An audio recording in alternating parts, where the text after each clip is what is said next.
Ya, muy bien.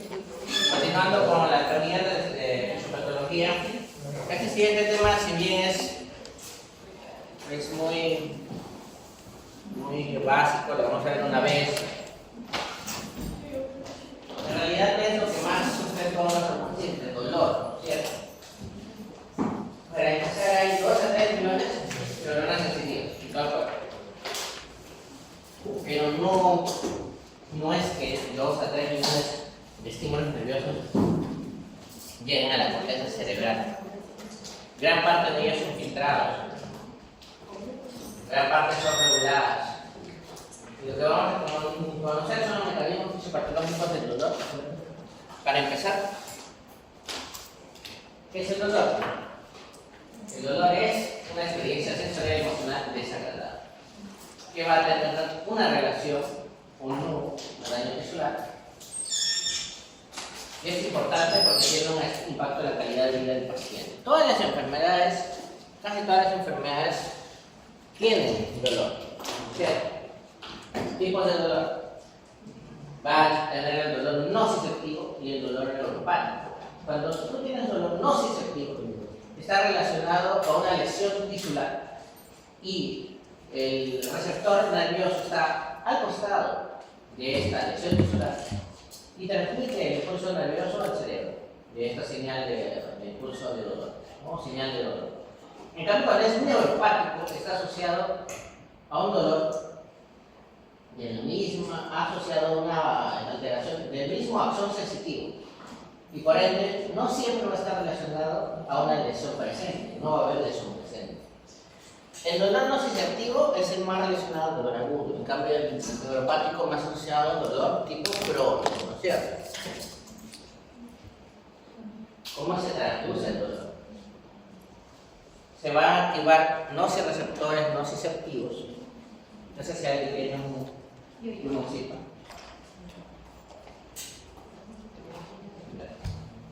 ¿No? Receptores nociceptivos se van a activar desde la piel y van a tener estos receptores. La señal se va a ir a una primera neurona. ¿No es cierto? Esta primera neurona va a enviar la señal 1, le vamos a poner, señal 1, a lo que viene siendo la médula espinal. Ustedes saben que la médula espinal, la sustancia conductora blanca, tiene astas posteriores y anteriores. Eso lo hemos dicho en anatomía. Los anteriores, ¿a qué están relacionados? A la transmisión de anterior. Este es anterior y este es posterior. ¿De acuerdo? ¿Anterior qué es? ¿Qué es, doctor? Anatomía. El año pasado.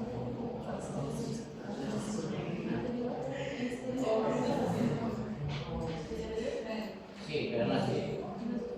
Motor, ¿cierto? Y el posterior es sensitivo. Por eso, acá el posterior, la raíz nerviosa va a transmitir un segundo impulso a lo que viene siendo el cerebro. Pero el cerebro no se va de frente al cerebro hasta la corteza cerebral, va a pasar por el tálamo. Va a pasar por el tálamo primero y de ahí va a ir a la corteza. Entonces 1, 2, 3 neuronas de dolor, el sistema del dolor. La primera neurona, que es periférica, hacia lo que es la asta posterior o dorsal. La segunda del asta posterior dorsal a tálamo, y la tercera del tálamo a corteza. Yo les hice un ejemplo hace unos días cuando hablamos de lo que es crisis de ausencia. Yo decía, ¿no? Yo me siento acá y veo que ustedes han llegado y comienzo la clase. Entonces, por mis ojos ingresa esa señal. La señal pasa al tálamo, y el tálamo pasa a la endocorteza. Y ahí mi capacidad de conciencia interpreta esa señal y genera una respuesta apropiada basada en mis decisiones. ¿Cierto? Acá es similar. De la piel pasa a primera, segunda, tercera y se integra, se modula y llega a la corteza cerebral. Te golpeas con el codo o te golpeas lamentablemente en la esquina de esta mesa o te golpeas pisando un Lego, ¿no es cierto? Y obviamente va a transmitirse el dolor en estas dos vías, 1, 2, 3. Cuando llega a la corteza, cómo me duele, porque soy tan torpe, porque no soy más ordenado, todas esas funciones superiores se integran a ese estímulo doloroso, ¿no es cierto? Entonces va a haber fibra y eso va a haber mediante una transmisión de fibras. Y esas fibras se dividen en A, B y C. A, B y C.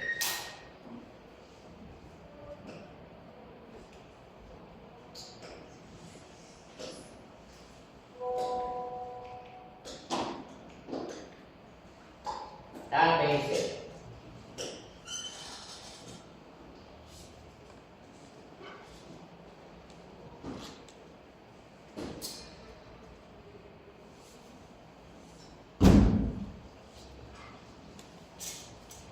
Entonces, teniendo en cuenta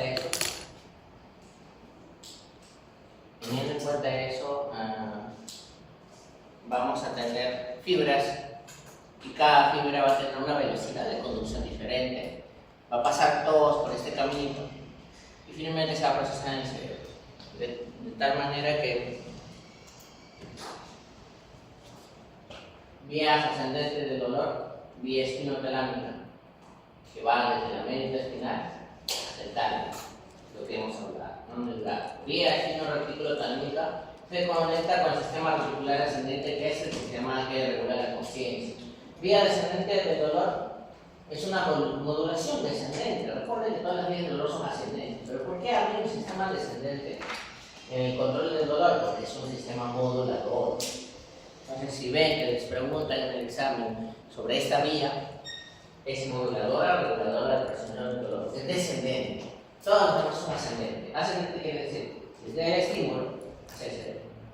¿Y por qué habría una vía descendente? O sea, desde el cerebro hacia las redes nerviosas.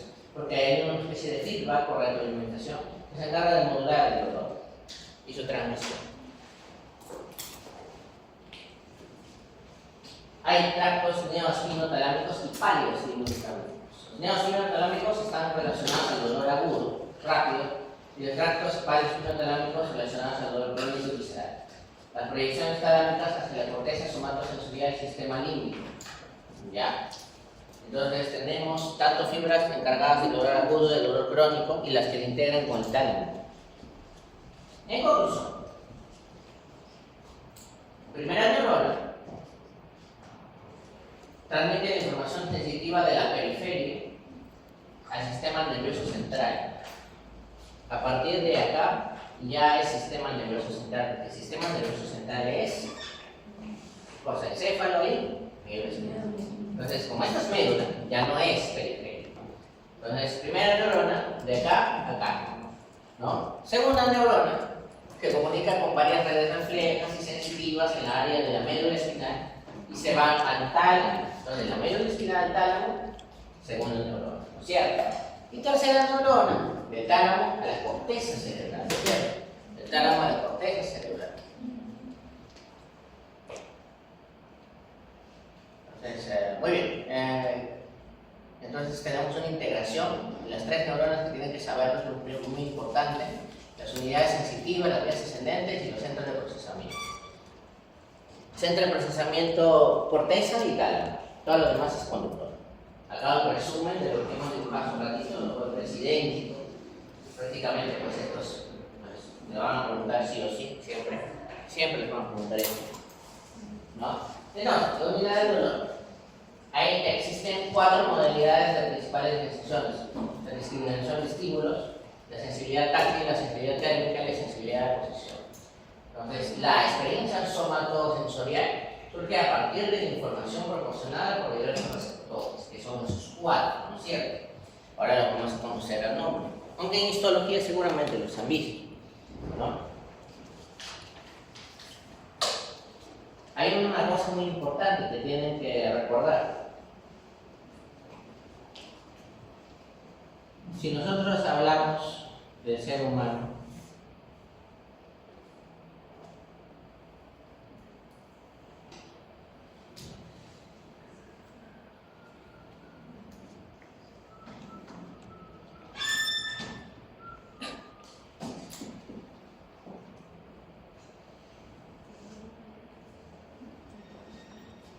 si te golpeas la cabeza o te haces un corte en la mejilla, va a pasar por estas vías.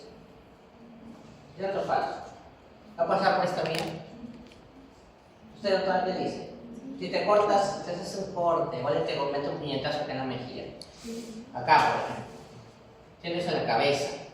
Va a pasar por acá, por todo este sistema, que es el sistema del dolor. ¿Sí o no? ¿Qué piensan? Tiene otra inervación. ¿Por qué? Porque recuerden que acá no hay médula espinal, la médula espinal empieza desde acá para abajo, pues. Entonces acá es a través del nervio trigémino. Nervio trigémino. Es la única diferencia, pero es muy importante. Puede que se les hagan preguntas respecto a eso, ¿no es cierto? No, es la única diferencia, no se olviden de eso, es un detalle muy importante. Las unidades sensitivas entonces se componen de, ¿cuál es la unidad sensitiva? La unidad sensitiva vendría a ser este de acá.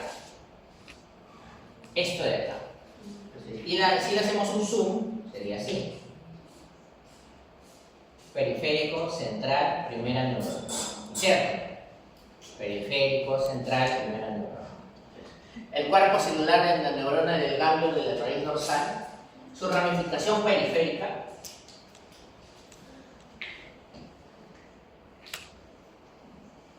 y despierte. Su axón central, esto se va a medio. Esa es la unidad sensitiva somatosensorial, aunque sería un zoom de esto. No se olvide, muy importante también. Ya, esa es la unidad sensitiva somatosensorial. Fibras nerviosas. Hay tres tipos de fibras nerviosas. Hay A, B y C. La diferencia es la mielinización. Mientras más mielinizada está la fibra, más rápido conduce el impulso eléctrico. ¿Ya? Las fibras somatosensoriales van entonces a tener diferentes velocidades dependiendo de diferentes tipos de velocidad que manejan. ¿No es cierto? Teniendo tipo A, las mielinizadas, una gran velocidad, tomando en cuenta eso, presión cutánea, tacto, sensibilidad, frío, dolor mecánico por calor, son sensaciones rápidas que llegan al cerebro rápido. Fibras tipo B que están mielinizadas, creando receptores cutáneos y subcutáneos, y finalmente fibras tipo C que demoran, tardan en llegar. La sensación de calor, dolor mecánico, químico y por temperatura demoran un poco más en llegar que los otros tipos de sensaciones. Tipos de dolor y fibras nerviosas. Entonces, el dolor rápido está asociado a las fibras nerviosas A. La velocidad de 6 a 30 milímetros por segundo, o sea, súper rápido y incluso en el cerebro. En cambio, las desmilinizadas, que son las C, son las que se demoran pues más. Son una velocidad baja, 0.5 a 2 minutos. Bien, en cambio, entonces, los mediadores o las fibras relacionadas al dolor agudo están relacionadas a las fibras A. Y las del dolor crónico y difuso a la C. ¿No es cierto? Estos son los dermatomas. Si nosotros hacemos un corte, por ejemplo, a nivel del tórax de este sistema, esto estaría a qué nivel de qué cuerpo vertebral, qué vértebra sería. Acá a nivel, acá, a nivel de las mamilas. ¿Qué es? ¿Qué dermatoma es? D4, muy bien, D4, ¿cierto? Es el dermatoma D4, ¿cierto? Muy bueno, ¿no? ¿Cierto? Entonces, y cada dermatoma entonces está asociado a este sistema. Su raíz nerviosa, todo eso sería D4, ¿no? Esto es más que todo como un repaso, porque en anatomía ya lo he visto. Esta es su unidad motor del dolor, disculpen, del dolor. Pero es al revés que el dibujo, porque esta es área periférica del dermatoma. su ganglio de la primera neurona y las ramificaciones que se van al sistema nervioso central, o sea, la médula, ¿cierto? A excepción de la cabeza, obviamente, ¿no? De la motriz. Hay teorías del dolor, esto de acá en realidad pues es para que lo revisen, pero en realidad una teoría dice que cada fibra independientemente transmite el dolor, esa es la teoría de la especificidad. En cambio la teoría del patrón habla de que hay una integración del dolor con diferentes actividades y diferentes centros y es como una malla neuronal, o una red neuronal, como una red de telaraña. Acá simplemente un trato directo, dolor, cerebro. En cambio acá pasa por diferentes mecanismos, se relaciona con otro tipo de fibras, se modulan, ¿no? ¿Qué es lo más acertado? Probablemente sea, como dice, lo segundo. En conclusión, el dolor es complejo. Se modula por opioides y endorfinas. Puede estar relacionada a la sensibilidad alterada. Tiene una retroalimentación descendente. Cuando es ascendente son fibras de conducción. No se olviden, cuando es descendente es reguladora. Y la duración puede ser prolongada tras estímulos táctiles aliviados. ¿Qué quiere decir? Que por más que tú dejes de estimular, puede el paciente seguir teniendo dolor. Entonces es la neuromatriz que les expliqué como una red. Hay que conocer estos ítems de acá. Tipos de estímulos, receptores pulmonares y mediadores químicos. Muy importante, por ejemplo, ¿cuál es el neurotransmisor excitatorio? Por excelencia. ¿Ok? El glutamato. Entonces, el glutamato está asociado al dolor. ¿Ya? Como empeorador y desencadenante del dolor. Por ejemplo, en la crisis migrañosa. ¿Cierto? ¿Ya? En cambio, el GABA, que es inhibitorio, se puede aprovechar como terapia coadyuvante para manejo de lo que viene siendo el terapia del dolor como coadyuvante. Por ejemplo, las benzodiazepinas y algunos anticonvulsivos se usan como coadyuvantes para el manejo del dolor, ¿cierto?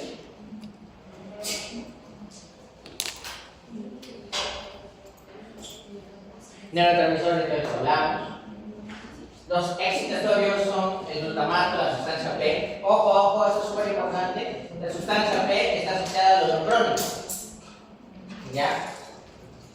Y el glutamato está relacionado al dolor agudo. Dolor de cáncer, sustancia P. Glutamato, dolor por un trauma, por ejemplo. Muy importante. ¿Ya? GABA es un medicamento o una sustancia que disminuye la transmisión del dolor.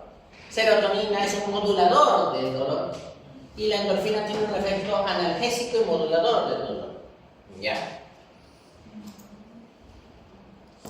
Entonces, la modulación del dolor tiene sus raíces en el sistema descendente inhibitorio y también tiene influencias psicológicas, ¿no? Por ejemplo, estrés, emoción y expectativas, pero también podría añadirle factores sociales, ¿cierto? Mediadores inflamatorios, prostaglandinas, radicininas, obviamente van a tener que ver con el dolor y va a haber una sensibilización nerviosa con cambios en la excitabilidad neuronal. Eso es asociado a la sustancia P, más que todo. Ojo, sustancia gris, periapoductal, que es el SGPA, es un sistema endógeno de la analgesia, muy importante. El sistema endógeno, ¿dónde nace? En el SGPA, ¿cierto? Descenso de impulsos inhibitorios, influencia de serotonina y norepinefrina sobre la transmisión del dolor, muy importantes estos dos neurotransmisores. Los opioides endógenos como las endorfinas y escalinas, que tienen un efecto analgésico al disminuir o anular la transmisión nerviosa del dolor. Ese es su mecanismo de acción. Modalidades sensitivas. La experiencia somatosensorial se clasifica en modalidades sensoriales, como tacto, calor, frío y dolor. Receptores. Las neuronas aferentes tienen terminaciones especializadas que responden a estímulos físicos o químicos. Le van a cambiar, ¿no? Hay de calor, de frío, hay de presión, hay de inclusive vibración, ¿no es cierto? Y todo eso se va a ir al prosencéfalo primero y luego a corteza cerebral. La dolor se puede diferenciar por agudeza. Por ejemplo, se dice que la mejilla, los labios, tienen una alta sensibilidad a la agudeza. Si tú realizas un estímulo en tu labio, en tu mejilla, y el mismo estímulo con la misma intensidad, exactamente igual, lo realizas, por ejemplo, en tu espalda, va a doler menos en tu espalda, porque tiene mucha más agudeza, las zonas mencionadas antes, ¿no es cierto? ¿No? Entonces va a variar según cada parte del cuerpo. Entonces, las terminaciones nerviosas libres son las que se encargan de detectar tacto y presión. Los corpúsculos de Maitland, tacto leve y vibración de baja frecuencia. Discos de Merkel, adaptación lenta y detectan tacto continuo. Corpúsculos de Pacini detectan cambios rápidos en presión y vibración. Y los de Ruffini, estiramiento y presión continua. Sensibilidad térmica. Esos serían los detalles, ¿cierto? Relacionados a lo que es la sensibilidad al dolor térmico. El dolor térmico tiene un límite muy importante que va desde 10, debajo del 10 y por encima del 48 y empieza el dolor térmico, ¿no es cierto? Estas terminaciones nerviosas tienen la capacidad de adaptarse. Ustedes cuando se meten, por ejemplo, a una tina, la tina está caliente y finalmente te acostumbras, ¿no? Puede ser incómodo al principio, pero tu organismo se acostumbra por esta capacidad que tienes en neuronas. Sensibilidad de posición tiene propia acepción que está relacionado a la capacidad de las extremidades para ubicarse en el tiempo, en el espacio y poder realizar movimientos coordinados pues, para poder hacer la marcha, hacer diferentes tipos de actividades físicas, ¿no es cierto?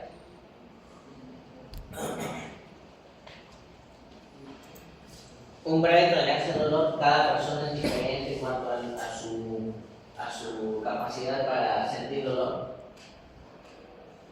Está influenciada por, como les mencioné, no solo por cambios o factores psicológicos, sino también culturales, ¿no? Por ejemplo, si a la doctora agarramos y se golpea el codo, le va a doler. A ella también, pero a mí me decía, se golpea el codo acá con la esquina de la mesa, le va a doler. Pero si yo le pregunto al hombre si le duele, le va a decir, no me duele, ¿no es cierto? No, porque es un factor cultural, ¿no es cierto? Muy importante, ¿no? Entonces, es más, los niños liberan más endorfinas que los adultos. Por eso, si los niños cuando están jugando y se caen, no lloran, ellos lloran cuando ven a su mamá. Cuando la mamá aparece ahí se ponen a llorar, si no lloran, si lo dejan solito, no hay un adulto ahí para que se pueda llorar y llamar la atención. No lloran. Tipos de dolor. Según su tiempo, dolor agudo y crónico, es muy sencillo, ¿no?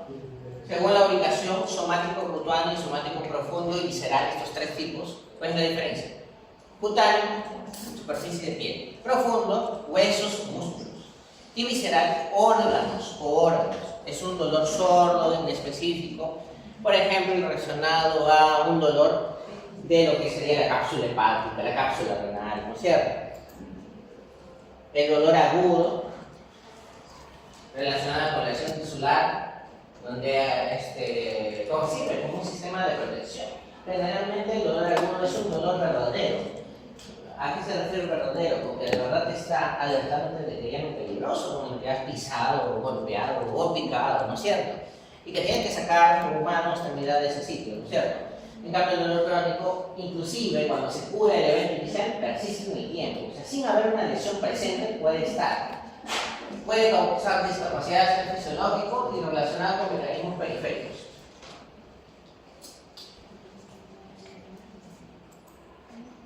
Ya saben, el dolor somático, cómo se divide, muy importante. El dolor visceral ya lo hablamos.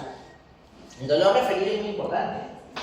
El dolor referido habla de un dolor que tú lo sientes en esa parte del cuerpo, pero la afectación inicial no es originaria en ese lugar. Por ejemplo, el infarto monocardio no solo duele el pecho, sino también puede doler el brazo, ¿no es cierto? ¿No? Es un dolor referido. El dolor, por ejemplo, de una colecistitis puede irradiarse al hombro, ¿no es cierto? Entonces, el dolor de referido, ¿no? Dolor referido.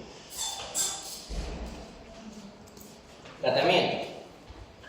El manejo del dolor va a depender, obviamente, de analgésicos, manejo psicológico, de coadyuvantes del dolor, que ya saben que son los GABAérgicos, pero también puede depender de su complejidad neurológica. Por ejemplo, Hemos hablado de que hay fibras milínicas y amielínicas.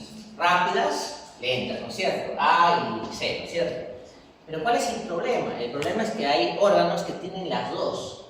Por ejemplo, el sistema urinario. El sistema urinario tiene las dos. Y eso hace que el dolor sea más exquisito en este tipo de órgano, ¿no? Por eso el cólico o dolor de tipo renoureteral es muy intenso.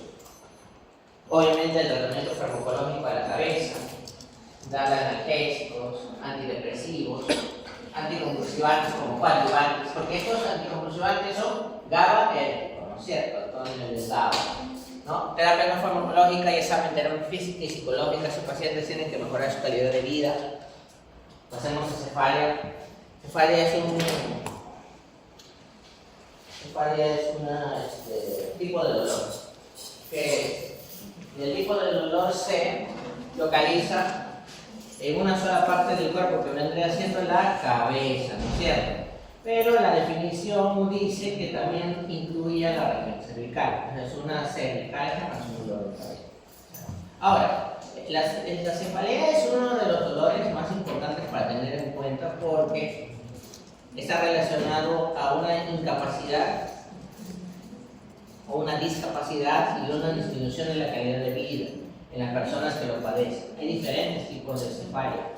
Hay cefalea que se origina en el mismo lado de la lesión, en el mismo sitio, o sea, en la cabeza. Y hay cefaleas asociadas a otro tipo de problemas. Cuando ustedes les pregunten primario o secundario, primario es que se origina en el órgano mismo y secundario es cuando se origina en otro sitio. Ejemplo, primaria, las tres más importantes primarias son la cefalea tensional, la migraña y la cefalea de racimos. Y secundaria, la relacionada con enfermedades subyacentes, como infecciones, traumas o tumores. Ejemplo, una infección que causa dolor de cabeza. Una meningitis, muy bien, doctor, una meningitis, ¿no? Una sinusitis, ¿no? ¿No es cierto? Trauma, obviamente, que te golpea la cabeza. Y un tumor, ¿no? Tumores, naturalmente. Cefalea tensional, migraña, cefalea de racimos, ahora lo vamos a ver. Características clínicas. Dolor constante y opresivo, es de la cefalea tensional. Y es un dolor bilateral. Entonces, en el caso de la cefalea tensional, vamos a entender esto.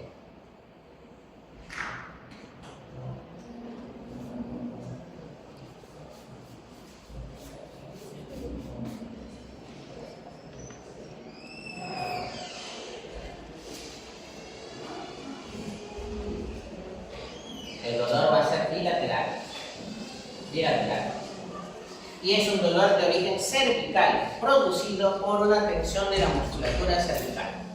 Se activan los receptores en los músculos y tejidos, en el cual el neurotransmisor más importante viene siendo la serotonina y la norepinefrina.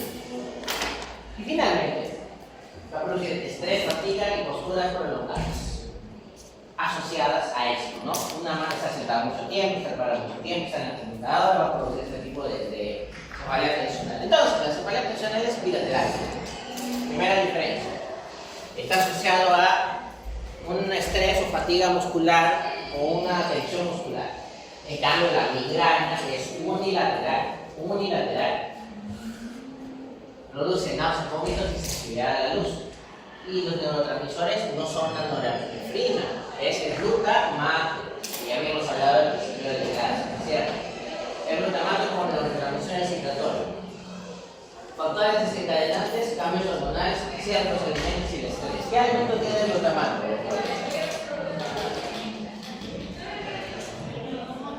El alinomoto, o también llamado MSG. ¿Qué significa MSG? ¿Qué significa MSG? Glutamato monosódico. MSG. Glutamato monosódico. Muy bien. Entonces, los alimentos pueden desencadenar una crisis migrañosa, sí, el estrés también.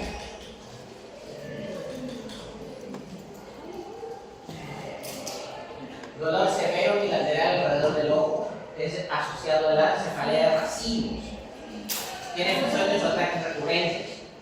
Los neurotransmisores son la histamina y la serotonina y está relacionado con un problema de la melatonina. Entonces, como es una hormona del sueño, la falta de sueño en estos pacientes va a producir ataques de cefalea. La secundaria ya lo mencionaron los doctores: meningitis, sinusitis, trauma. El tratamiento va a depender del tipo de cefalea. Por ejemplo, si es tensional, si es un problema muscular, relajantes musculares como la orfenadrina, por ejemplo, ¿no? Para migrañas rectales y para la cefalea de racimos oxígeno. La cefalea de racimos oxígeno, porque la cefalea de racimos es un problema vascular, ¿no? Entonces, tratamientos no farmacológicos, técnicas de relajación y terapia física muy importante.